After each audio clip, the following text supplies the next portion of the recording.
do you think prices will always continue to go up? No, they never always continue to do anything, right? Okay. And then if you were to find a house, say next month, and buy it, let's say even if it was at 4%, a year or two later, and interest rates so happen to drop, what do you think you could do to get a better interest rate? Well, I mean, if it dropped, I could refinance, but then there's points and all that, and that probably takes a 5 or 6 or 7 year payoff. It's like, that's not moving my needle. Okay. So I'm kind of stuck here, John. I may need a little help. Well, let me ask you before you go to John. John will step in there. Do you understand what I'm saying? And I'm speaking to everyone. Do you understand? And I attempted to be pretty specific, going back to my introduction, my monologue. Do you understand my scenario? Let me ask you that, Brian. Do you understand what I'm saying? Yeah, you've seen the interest rates last year. They're better than, they're 0.5% difference. You wish you could have got it at 3.5, but you didn't buy. You waited, and you continue to wait. It may even be higher. Yep. However, there's a way to attack that. Now, this is a conversation I think you guys may be having. What is my concern? What I'm saying is not my concern. What is it, John? Are you asking me what the concern is? Yeah. Well, if I'm going to hedge a guess, your concern is that every minute you wait, it's getting more and more expensive, and you may not know the consequences. So you've got a fear behind it. You may not know the consequences behind waiting. Here's where I'm getting. I don't mean to be mystic. When people give you the interest rate, I missed the boat. Their ultimate fear is that they think that their payment is going to be out of reach. If they're talking interest rates, you must get them to payments. Mm-hmm. And what's the best way of doing that, Denny? Talking about the rent, maybe? Denny? Go ahead, Denny? Kevin. Yeah. Okay, so the fear is that you're paying too much for a mortgage, am I correct? I'm not, well, I don't know. I mean, no one's asked me that question. My fear is, just implied. It's implied that there's too much. What happens if I can get you a loan for 3% below what the rate will be? Would you buy a house then? I can get you 3% below what you what the rate will be. Okay, and how I'm going to play along. Okay, oh, you got me. So how are you going to do that? Oh, very easily. Let's get a loan today, so you don't get one that's 3 or 4% in 6 months from now.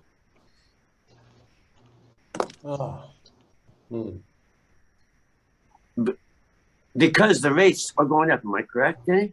Here's my point, you guys. Help. Forget the rates. It's not rates. What is it? It's the money. It's the money. Payment.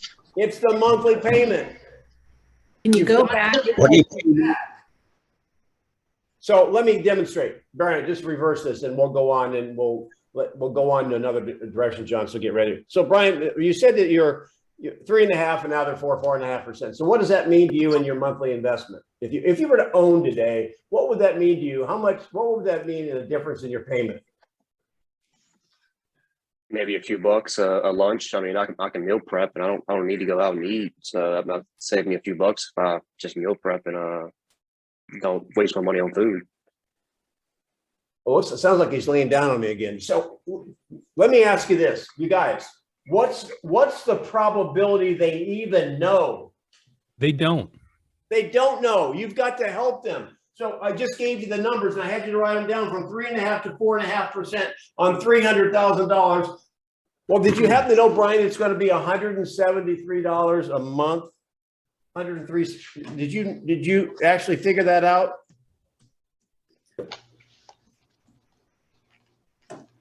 No, that's depending on you to tell me all that information. All right, so it's $173 a month. So let me put it this way, and you already did this. Whenever you have numbers, I'm not saying the payment's going to be $1,520. He's already happy with a 1347. That's 3.5 to 4.5%. The difference is $173, or let me put it this way to you, Bryant. That's like $6 a day. Don't go to Starbucks. You see it, you've That's it. got to get them to get numbers in their brain that they can put their brain around. One more thing, then I'm done. And I've got 2 little points to add when you're done. Yeah, and you can take it somewhere else.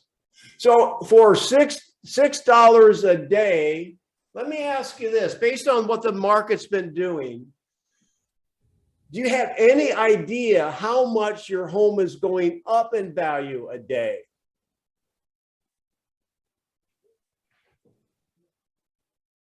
You asked me. We don't Denny? think of that.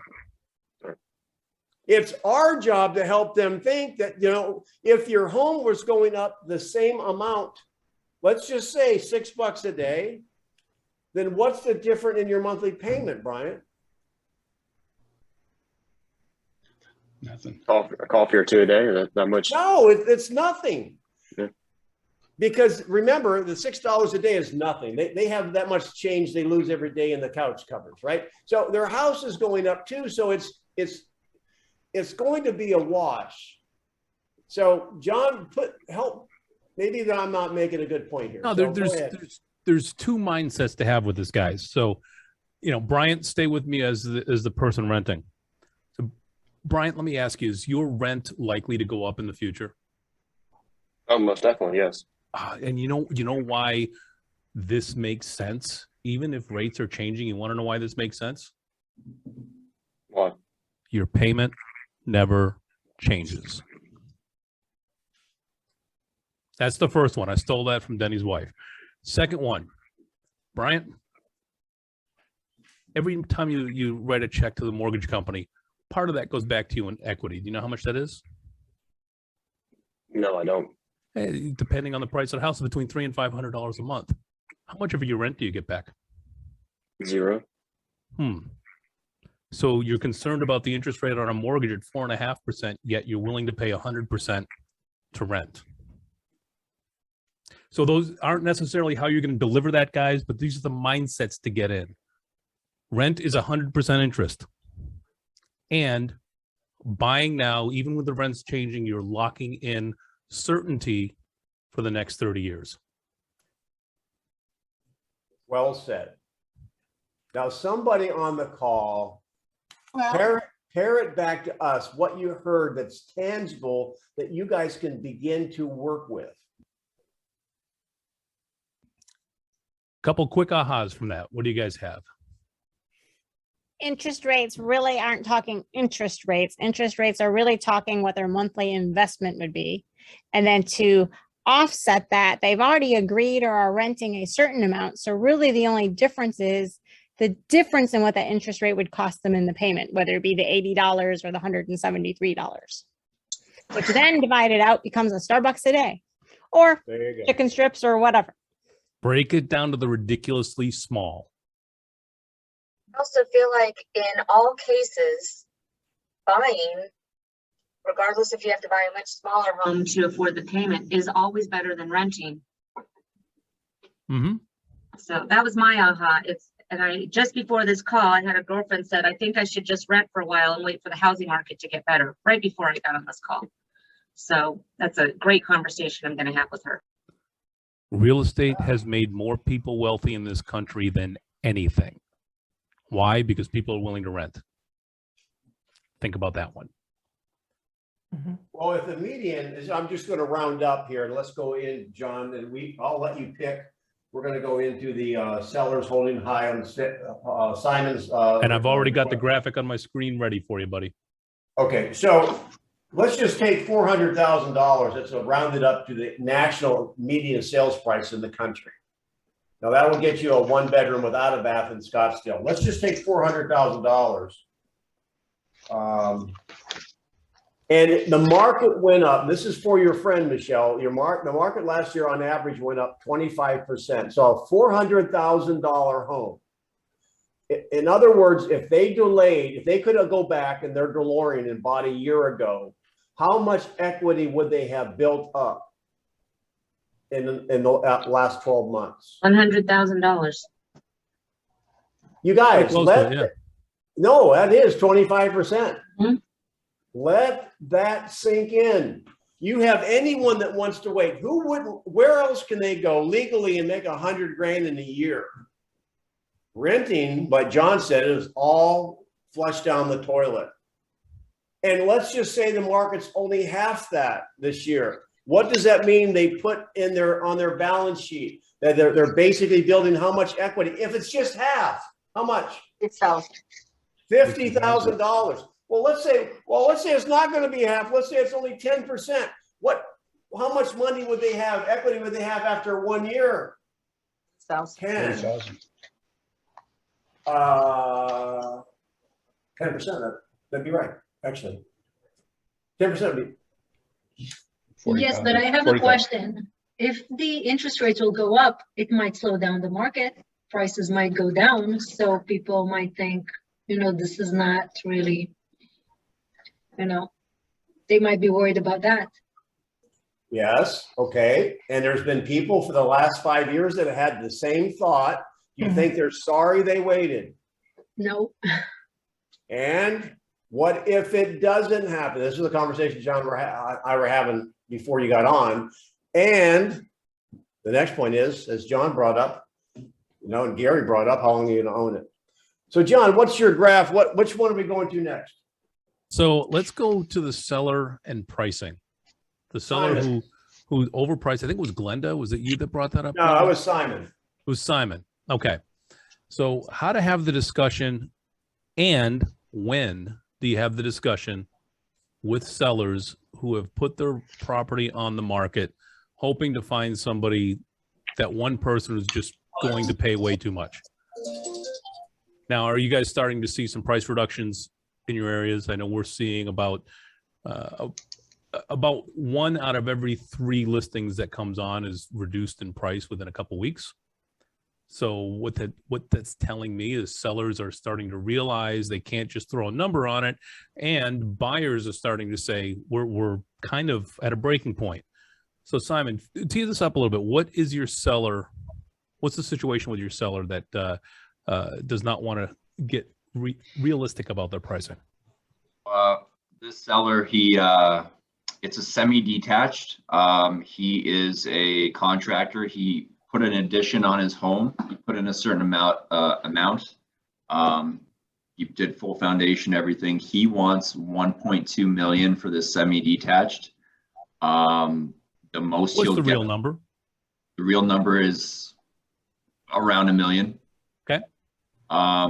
We actually had offers come in around that mark, and he rejected all offers and is holding out on the one buyer that will be willing to buy a semi-detached property. I've gone and shown him what 1.2 million looks like in the area, and just trying to break through to them that a buyer in this market is not going to buy a semi-detached for that amount, regardless of how much time and money and sweat and tears you put into your home. So this particular seller is hell-bent on getting maximum value for his sale, not understanding it's my job to get them to understand that, if you're getting a little less, you're also buying. All right. So we've got a good idea on this. Let's break this down just a little bit. So if anyone's ever dealt with a contractor or a builder before, I'm sure they're the same as they are in Simon's market. They're the same down here. They know everything about the market, and they used heavy duty nails and these extra sturdy stucco in order to build their house. That doesn't mean value, right? 2 things we need to know. What's the most important thing we need to know regarding this seller right now? What is it, Denny? I know you're chomping on the bit. What do we need to know? Motivation. Motivation. So Simon, why is he selling? It's a good question. They initially started wanting to buy a lot and building their dream home, and then that switched to a fixer upper. So trying to trying to find that the motivation that I've been able to gather is they want something that they can build. Right now they're in a the semi-detached, the umbrella is small, and how they can expand. If they can go into a detached, there's more room for growth. They can put an addition on. The motivation is more growth, and just a stepping stone to be able to get a bigger and bigger home. So without getting all Rolling Stones on everyone, you can't always get what you want, but you get what you need. He's in that situation. He needs a house. He's got one. He's not going to get the price. So how do you walk him through the pain of staying? So follow the model. Just follow the model right behind me. Yeah. So what I've said is, like, I understand, you've put in. Now I want you to role play. Role play. Okay. So his name's Mario. So Mario, I understand, you've put a lot of money, time into your home. It's a beautiful home. It's the nicest semi-detached on the market right now. It's the nicest house on the street. I understand you probably want 1.2 million. I want to get you that 1.2 million. I deserve it. But right now the market really isn't, reflecting that, in the buyers right now. I'm gonna call timeout just for a minute. Can you make it? I changed my name, by the way. All right. Can you make it a quick question? That was a long statement. Yeah. I would ask, I want to try to find his motivation, right? So I want to. Let's forget that. We're too late for that. However, that's what you're going to have to go back to do. Okay. What's the question, Denny? Help him out. Well, let me start you out, Simon. So I'm going to go to John. John's Mario. John, so the market's saying no, right? Apparently. I mean, no one's come in with a fair offer yet. And do you believe we still have a great market? I mean, do you still see houses selling? Oh yeah, houses are still selling. So why do you think the market's saying no at 1.2? Maybe it hasn't caught up to me. Okay. Denny, I built this. I put everything into it. Everything's upgraded, and this is what it's worth. I got it. So let me ask you a question. If you're going to a doctor and the doctor said, hey, listen, I think you should you've got this rash and it's itching like crazy. You can't even sleep at night. And the doctor says, I think you should try this lotion on it. And you don't take the lotion and you keep having an itch. What might you want to do? Gouge my arm out. So you're using Windex on your like the Greek wedding. You're using Windex. The doctor says, I think you should probably attempt using this little lotion right here. Sidebar, for those who don't know, I married a Greek lady, so yeah, we use Windex for this. So if the medicines, this is how you get to it quick, Simon. If the doctor prescribes medicine and it's not working, or you're attempting medicine and it's not working, how long would you be willing to take the wrong medicine before you're willing to take the right medicine? I'm asking you, John.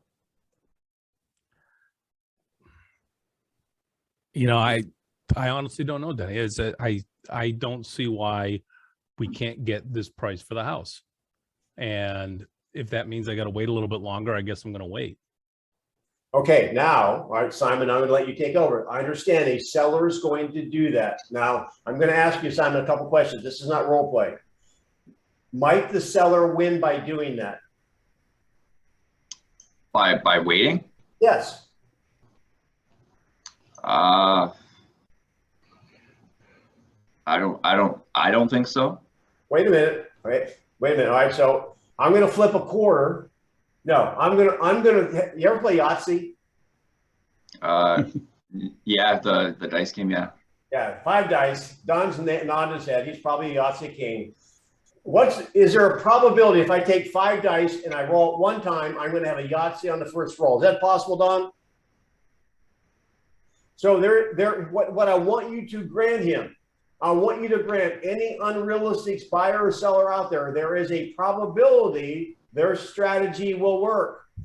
I have seen sellers be stubborn, in particular this market, and over the next few days, next few weeks, next few months, next few decades, the market marches to them.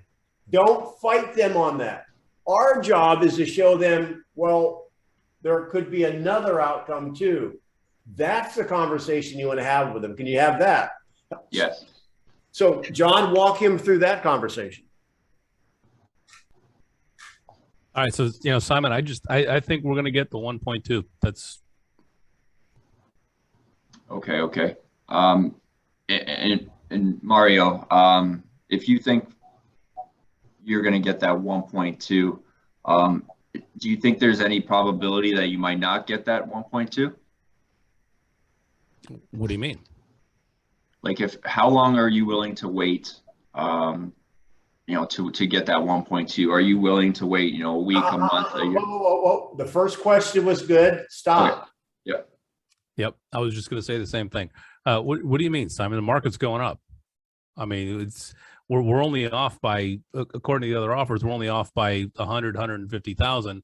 At some point, the market's going to catch up to this price. I'm going to get my price. For sure. How long are you willing to wait for it to catch up?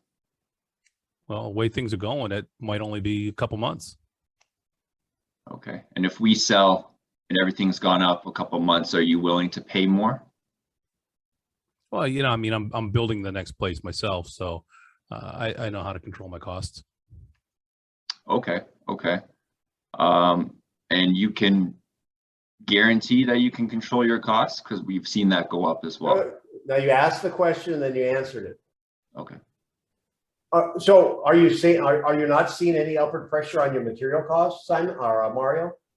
And Denny, that's exactly what I was going to say is Simon, there's a way you can word that question where it doesn't, I don't want to say combative, but it's not so confrontational. Okay. And the way Denny just did it, tell me, Mario, have you ever had prices go up unexpectedly?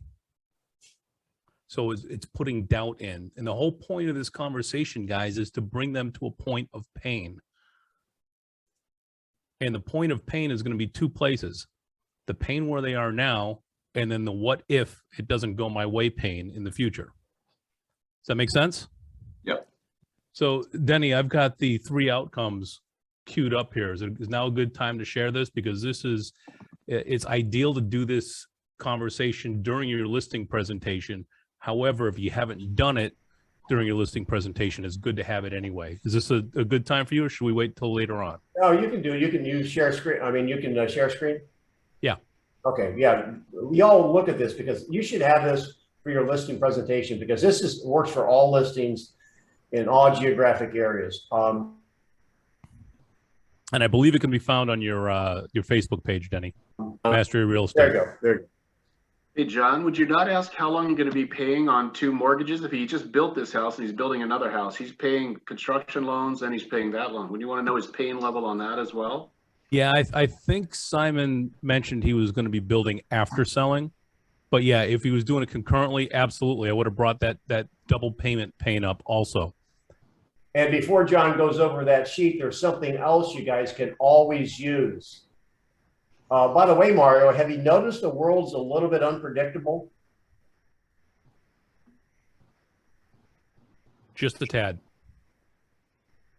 Have you considered the possibility something may take place, particularly with what's going on with Russia, Ukraine, et cetera, that something may happen and spook the market where it maybe pauses or reverses? Do you think that might happen? So you just got to plant the seed, you guys. When you roll the Yahtzee dice, we don't know what's going to come up. It may be all Yahtzees, or you may have a large straight, which means you got no 2 dice the same. So, all right, John, go over your sheet. All right, so awesome. Guys, on our team, we use this at every listing consult, and you'll notice at the bottom, there's a spot for the sellers to initial it. And this really is the crux of your listing presentation. Simon, you want to be the seller? Sure, yep. Okay, awesome. So Simon, that's great. When we go to the market, there's one of 3 things that's going to happen when we bring your home and expose it to the market. Are you familiar with those? A little bit, but I don't know about them. Yeah, go ahead. Okay, so we put it on the market. One of 3 things is going to happen. Either the property is going to get little to no showings, which most likely means that we are not priced appropriately. It's going to get showings, but no offers, which means, you know what, we're kind of in the ballpark. We're getting some activity, or your property is going to sell. Now, Simon, let me ask you, which outcome do you want? The third one, properties sell. Okay, awesome. So Simon, every week when we talk and recap what's going on, I'm going to ask you a simple question. And that is this. Simon, what outcome are we in right now? In our market? Well, 1, 2, and 3. Over the past week, I'm going to ask you what outcome we're in, and then you can tell me whether you think you're getting enough showings or not. Okay. All right. Now, was that a hard conversation to have? It took about 2 minutes, right? All right, so I'll throw a little monkey wrench in your Go ahead. wicket. Well, I think you're not marketing enough, John. Mario, or no, you're the agent. John, you're not marketing enough. I mean, all these other homes, I mean, I see them in the magazines. I see open houses with balloons, and I think it might have the wrong agent. I think I hear what you're saying on that, Denny. Why don't you tell me a little bit more about that? What are your expectations? Don't patronize me. You know exactly what I'm talking about. Actually, I don't. Do you think it might be the marketing? You know, let me ask you this, Denny. If people are looking for a property today, and have you done any property searches, Denny? Or yourself? Just kind of toying around a little bit, seeing what's out there? No. So there's this thing, I'm going to get really cheeky here because it's Denny. There's this thing called the internet, and people get on there and they do searches for houses and so forth. Because going down the wrong road, no, John. they've never done a search. You're going down the dirt road when there's a highway available. There is a highway available. So What's the highway? How can you guys prove your marketing's working? When the seller's not seeing showings, they're gonna want to blame you and your marketing. How can you prove your marketing's working? Didn't he already say that other homes were selling? So if any of those were your homes, you could point out that other homes have sold. Well, I just think you like those. It must be your family. But let's say they're not your listings. How can you prove your marketing's working? Every one of you can do this. This is your ace in the hole. You have no showings and they're going to blame you. How can you prove your marketing's working? Want me to answer the question? yeah, go ahead and answer the question. There's this thing out there, and I'll be a little bit back on you, called the internet, John.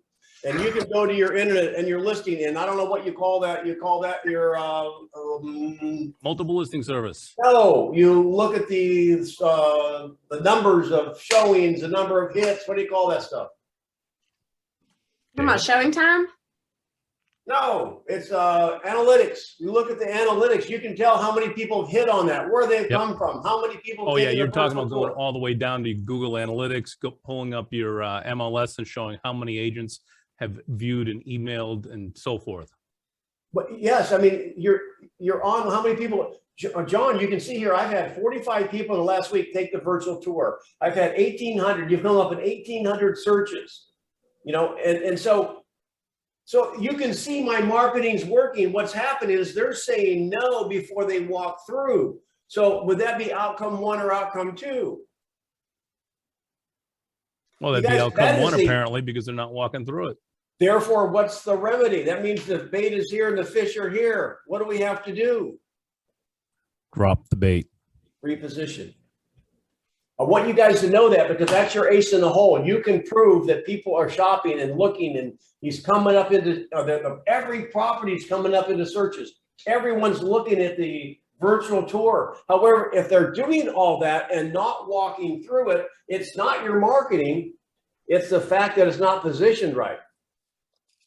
Now, I want you just to sit down and remember that for a second and say, hallelujah.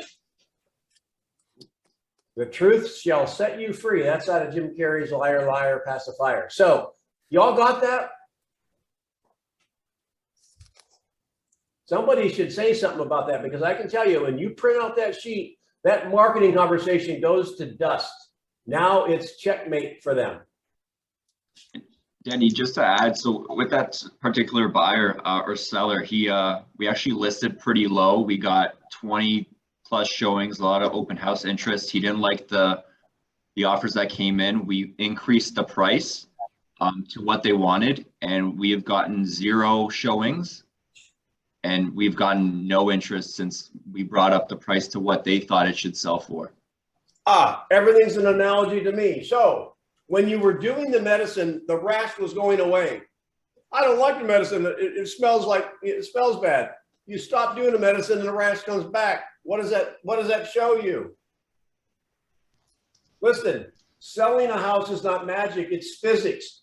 It's like drilling for oil. You know, when you get that drill bit down close to the oil, you're going to start, and this is really true, you're going to get natural gas. That's where natural gas comes from, just before you get to the oil.